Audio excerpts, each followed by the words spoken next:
La amiga que nunca fue realmente mi amiga. Eso lo entendí la tarde en que intenté abrir mi cuenta bancaria y me dijeron que estaba vacía. Me llamo Magdalena, tengo 72 años, y siempre me consideré una mujer afortunada por haber tenido a Clara en mi vida.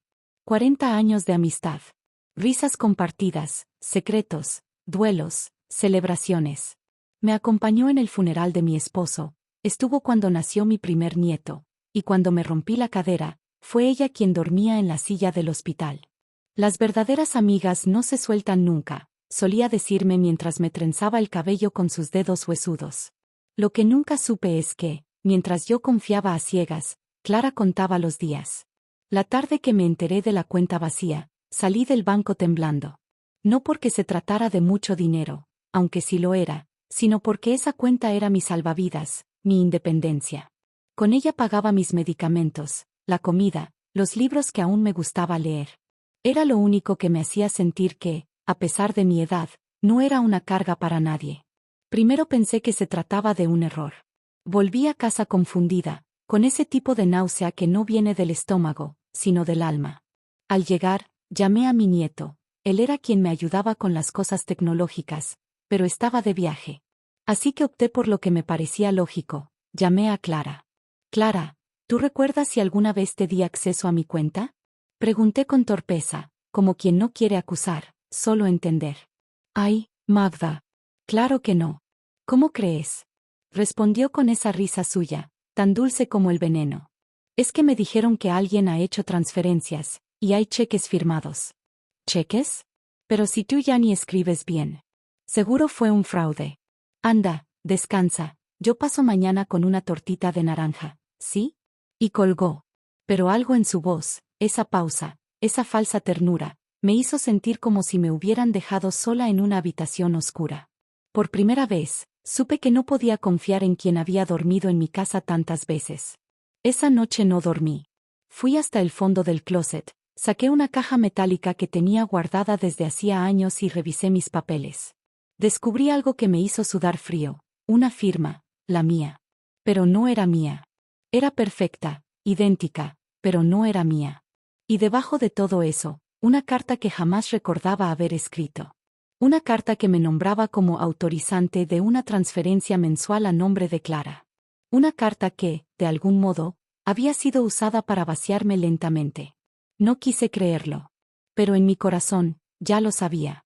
Esa noche, mientras la lluvia golpeaba suave los ventanales de mi sala, yo me senté en la mecedora que fue de mi madre, y lloré. Pero no era un llanto escandaloso ni desesperado. Era ese tipo de llanto viejo, espeso, el que solo brota cuando se te quiebra la raíz. Porque cuando una mujer de 72 años descubre que ha sido traicionada por la única persona en la que confiaba ciegamente, no grita, se repliega. Y comienza a repasar cada gesto, cada conversación, cada momento compartido, buscando las señales que alguna vez ignoró. Y las encontré. Las encontré todas. Clara siempre fue encantadora, sí. Pero también meticulosa. Cuando mi marido enfermó, fue ella quien insistió en que yo dejara de preocuparme por las cuentas. Yo te ayudo, Magda. Eres muy buena para las emociones, pero para los números no tanto, decía entre risas. Cuando me quebré la cadera, fue ella quien se ofreció a manejar mis papeles. Tú descansa, yo me encargo de todo, susurró mientras me ponía la bandeja con sopa caliente en las piernas. Cuando murió mi hermano y heredé esa pequeña propiedad en la playa, Clara fue quien me llevó donde un abogado para poner las cosas a mi nombre, para que nadie te embauque. Pero lo que nunca me dijo, fue que usó ese momento para quedarse con la escritura de respaldo. Ni que pidió duplicado de mis llaves. Ni que durante años, usó mi firma con una precisión escalofriante. ¿Y cómo lo supe todo eso? Porque empecé a recordar, y a revisar. Y porque encontré, entre mis cosas, un sobre que no reconocía, con el membrete de una notaría en la que yo jamás estuve. Dentro, una copia de un poder amplio, uno que me dejaba completamente a merced de Clara. Lo firmé, según ese documento, el mismo día en que me caí en la cocina y pasé 2 noches hospitalizada bajo efecto de calmantes. ¿Casualidad? Ya no creía en casualidades. El alma se me fue a los pies. Y aún así, esa mañana siguiente, cuando Clara apareció con su torta de naranja y su sonrisa de siempre, fingí que no sabía nada. Magda. Ay, te ves pálida. ¿Todo bien? Un poco cansada, pero bien. ¿Y tú? Preocupada por ti. Pensé en traerte algo dulce, como en los viejos tiempos. Gracias, Clarita. Siempre tan atenta. Mientras hablábamos de banalidades, yo la miraba diferente. Ya no veía a mi amiga. Veía a la mujer que se sentó a mi mesa, que escuchó mis penas, que me abrazó cuando creí que todo estaba perdido, mientras me robaba por dentro. Y en medio de ese té con aroma a canela y mentiras, me hice una promesa silenciosa: no me iba a quedar de brazos cruzados. Clara creyó que ya era tarde para que yo hiciera algo. Que mi vejez era su garantía de impunidad. Pero olvidó algo: cuando una mujer mayor despierta, no lo hace para lamentarse. Lo hace para actuar. Aquel día, cuando Clara cruzó la puerta con su torta y su preocupación, yo ya no era la misma. No lo notó, claro. Para ella, seguía siendo la señora cansada y confiada que le abría las puertas sin cuestionar. Pero por dentro, yo ya estaba en otra parte. Despertando. Recordando. Esa noche, después de que se fue, me senté frente al espejo con una libreta en las manos. Y escribí: no tengo miedo. Tengo rabia. Y la rabia, cuando es justa, se convierte en motor. Comencé a armar el rompecabezas. Revisé documentos antiguos, contratos, extractos bancarios. Hice llamadas discretas a antiguos conocidos de mi difunto esposo, incluso a una abogada que nos había ayudado con un problema legal hacía más de 20 años. ¿Recuerda de mí, Marta? Soy Magdalena, la esposa de Benjamín. Claro que sí, señora Magda. ¿Está todo bien? No del todo, pero no quiero hablar por teléfono. ¿Podría visitarla esta semana? Acordamos vernos el jueves por la tarde. Me vestí como no lo hacía en años, con blusa blanca de botones, falda larga y mi antiguo prendedor de amatista. No era por vanidad. Era por respeto. A mí misma. Marta me recibió con calidez y café amargo. Le conté todo. Sin dramatismo, sin llanto, sin adornos. Solo verdades. Y cuando terminé, ella me miró con la misma seriedad con la que miraba a los jueces en tribunales. Lo que describes, Magdalena, es abuso de confianza. Y fraude. Lo sé. ¿Tienes pruebas? Tengo sospechas, firmas falsificadas, un poder notarial que nunca firmé conscientemente y transferencias a su nombre. Marta abrió una carpeta. Vamos a ordenar todo esto. Y si me permites, me gustaría hablar con una colega que trabaja en la fiscalía. Sé que puede interesarle el caso. ¿Fiscalía? No quiero terminar en una guerra, Marta. No vas a empezar una guerra. Vas a marcar un límite. Algo que muchas mujeres no se atreven a hacer, sobre todo cuando llegan a cierta edad. Pero tú, Magdalena, tú ya estás haciendo lo más difícil: decir la verdad. Salí de esa oficina con algo distinto en la sangre. No era venganza. Era claridad. Había pasado toda mi vida creyendo que la lealtad era un deber incondicional. Que perdonar era parte de amar. Que confiar era lo que una buena amiga hacía. Pero nadie me había dicho que también tenía derecho a dudar. A protegerme. A cerrar la puerta. Esa misma noche, Clara volvió a llamarme. ¿Te sentiste mejor hoy? Me quedé preocupada. Sí, mejor. Gracias por venir. ¿Quieres que pase mañana de nuevo? No hace falta, Clarita. Mañana tengo una cita. Mentí. No era una cita cualquiera.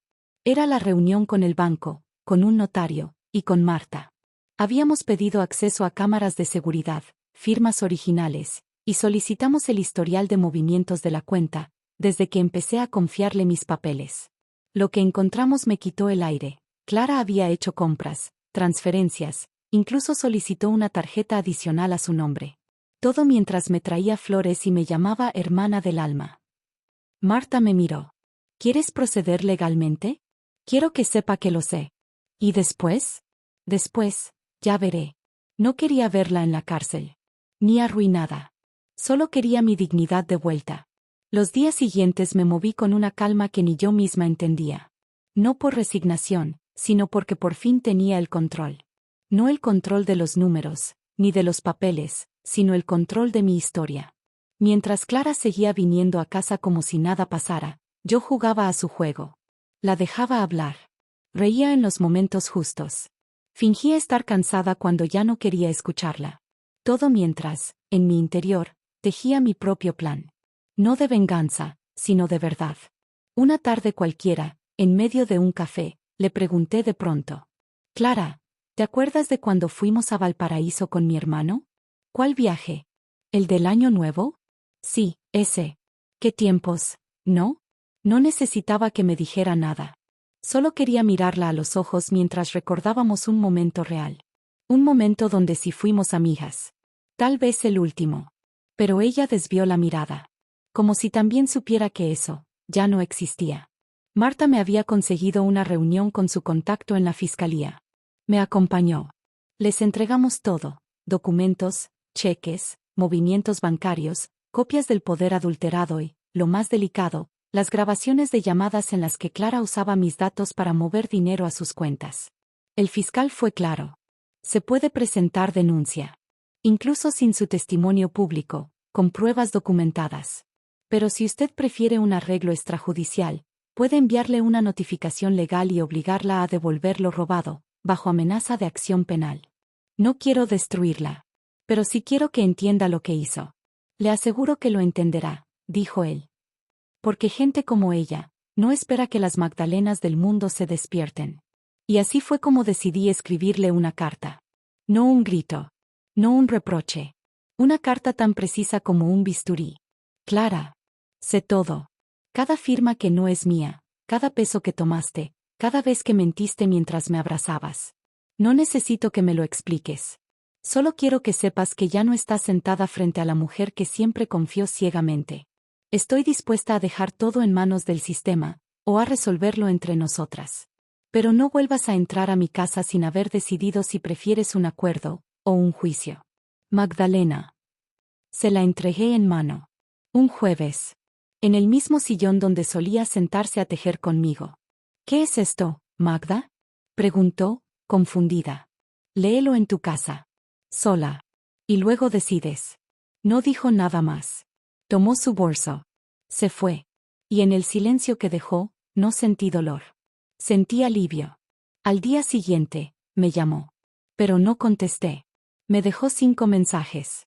Tampoco los respondí. Hasta que, finalmente, llegó a mi puerta. Sin flores. Sin torta. Sin sonrisa. Necesito hablar contigo. Aquí no, le dije. Marta te está esperando en su oficina. Ahí te explicará los pasos. ¿Marta? ¿La abogada? ¿Pero qué estás haciendo? Lo mismo que tú hiciste. Solo que con la verdad en la mano. Y cerré la puerta. Esa fue la última vez que vi a Clara. Pero la historia aún no terminaba. Pasaron 2 días. No supe nada de Clara. Ni llamadas. Ni mensajes. Ni visitas improvisadas. Nada. Y sin embargo, la sentía. En cada rincón de la casa. En la taza que usaba siempre. En las fotos donde aparecíamos abrazadas en cumpleaños y navidades. Una amistad de 4 décadas no desaparece de golpe. Se desintegra lentamente. Como un tejido que ha perdido la tensión, y se cae solo. El tercer día, llegó una carta. No firmada. Pero la reconocí de inmediato. Su caligrafía, elegante, firme, con esa manera peculiar de alargar la G como si estuviera colgando secretos. Me senté a leerla en la cocina, mientras la tetera silbaba. La carta era larga. Dolorosamente larga. Y no era una confesión. Era un intento de justificar lo injustificable. Magda. No sé por dónde empezar. No voy a decir que lo hice sin saber. Lo sabía. Pero no lo hice para hacerte daño. Al principio fue por necesidad. Perdí todo con la enfermedad de Ricardo. Y tú tenías tanto. Siempre fuiste la que tenía la casa grande, la familia presente, la nevera llena. Yo solo quería un respiro. Pensé que era temporal. Que después te lo repondría. Pero me fui hundiendo en el silencio. Y tú nunca preguntabas. Nunca notaste nada, Magda. ¿Sabes lo que se siente estar al lado de alguien que siempre parece estar completa, mientras tú te rompes por dentro? No fue odio. Fue envidia. Esa envidia silenciosa que uno no admite ni frente al espejo. Y entonces, me convertí en otra. Yo también perdí algo, ¿sabes? Perdí a la única persona que me miraba con ternura sin pedir nada a cambio. Perdí a la única amiga que, a pesar de todo, aún me dejaba entrar con una torta y una mentira. Tuve que detener la lectura. No por rabia. No por tristeza. Por cansancio. Porque hay verdades que duelen más que el robo. No me dolía que me quitara dinero. Me dolía que, mientras yo la consideraba mi hermana elegida, ella me mirara como una sombra de lo que deseaba ser. Me dolía que sus abrazos tuvieran doble fondo. Que mientras yo envejecía confiando, ella envejecía planeando. Volví a leer el final. Acepto reunirme con Marta. Acepto devolver lo que pueda. No quiero ir a la cárcel, pero si eso es lo que necesitas para dormir en paz, lo entiendo. Solo te pido una cosa, Magda, no me borres por completo. No me recuerdes solo por esto. Alguna vez fuimos verdaderas. Clara. Esa última línea me desgarró más que todo lo anterior. Porque sí, alguna vez fuimos verdaderas. Fuimos dos mujeres jóvenes que tejían bufandas mientras soñaban con un futuro que ya está aquí. Fuimos dos viudas que se sostenían en las noches largas. Fuimos dos amigas que se decían yo te cuido sin necesidad de decirlo. Y entonces, entendí algo. No todas las traiciones comienzan con odio. Algunas nacen del dolor no dicho. De la comparación constante. De sentirse menos. No justifico lo que hizo. Pero por primera vez, entendí lo que la llevó hasta ahí. Llamé a Marta. ¿Ya se reunió con ella? Pregunté. Sí. Clara accedió a todo. Va a devolver lo posible. Firmará un documento donde renuncia a cualquier tipo de gestión sobre tus bienes y cuentas. No quiere que esto avance más. Bien. ¿Quieres verla? Lo pensé. Y dije que no. No porque quisiera castigarla. Sino porque, a veces, el adiós también es un acto de amor propio. Esa noche, volví a abrir mi caja metálica. Pero esta vez, no para revisar papeles. Sino para guardar su carta. No como un recuerdo bonito, sino como una advertencia suave. Una forma de decirme a mí misma, nunca más le entregues tu casa entera a alguien que solo entra para buscar huecos. Y así, con los ojos ardiendo pero la espalda firme, cerré esa caja. Y también, finalmente, esa historia. Han pasado 7 meses desde que Clara cruzó aquella puerta por última vez. No he vuelto a verla. No sé si se mudó, si cambió su número, si rehizo su vida en otro barrio donde nadie la conozca, o si simplemente aprendió a desaparecer en los lugares donde ya no puede mentir. Pero no importa. Ya no importa. Durante años creí que si perdía una amistad de décadas, me iba a quebrar. Que quedaría sola, desnuda, como una casa vacía después de una mudanza. Pero lo que nunca imaginé, es que al perderla, iba a encontrarme. A mí. A esta mujer que había quedado olvidada entre las rutinas, los cuidados a otros, y los silencios que una va acumulando por miedo a incomodar. Porque sí, fui de esas mujeres. De las que aguantan. De las que ofrecen su casa, su hombro, sus ahorros, su historia. Por amor. Por costumbre. Por no saber poner límites a tiempo. Pero ya no. Desde que todo ocurrió, he aprendido a habitarme diferente. No porque me haya vuelto más fuerte. Sino porque, por primera vez, he comprendido que la verdadera fortaleza no está en resistir, sino en elegirse. Volví a hacer cosas que había abandonado. Volví a leer en voz alta.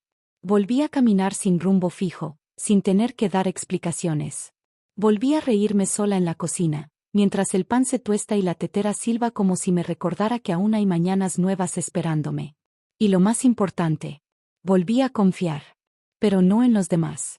No todavía. Ahora confío en mí. En mi intuición. En esa vocecita que ignoré tantas veces y que siempre tuvo razón. En esa sensación en el estómago que me decía algo no está bien, y que yo silenciaba por no querer perder a alguien. Pero aprendí.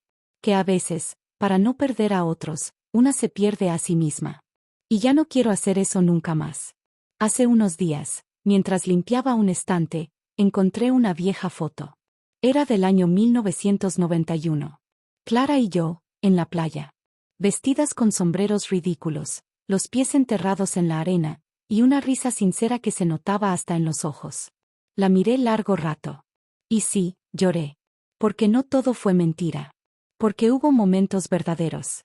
Porque el dolor también nace de lo que fue hermoso, antes de quebrarse. Pero luego, con manos firmes, guardé la foto en una caja de madera. Y le puse una nota encima. Gracias por los buenos días.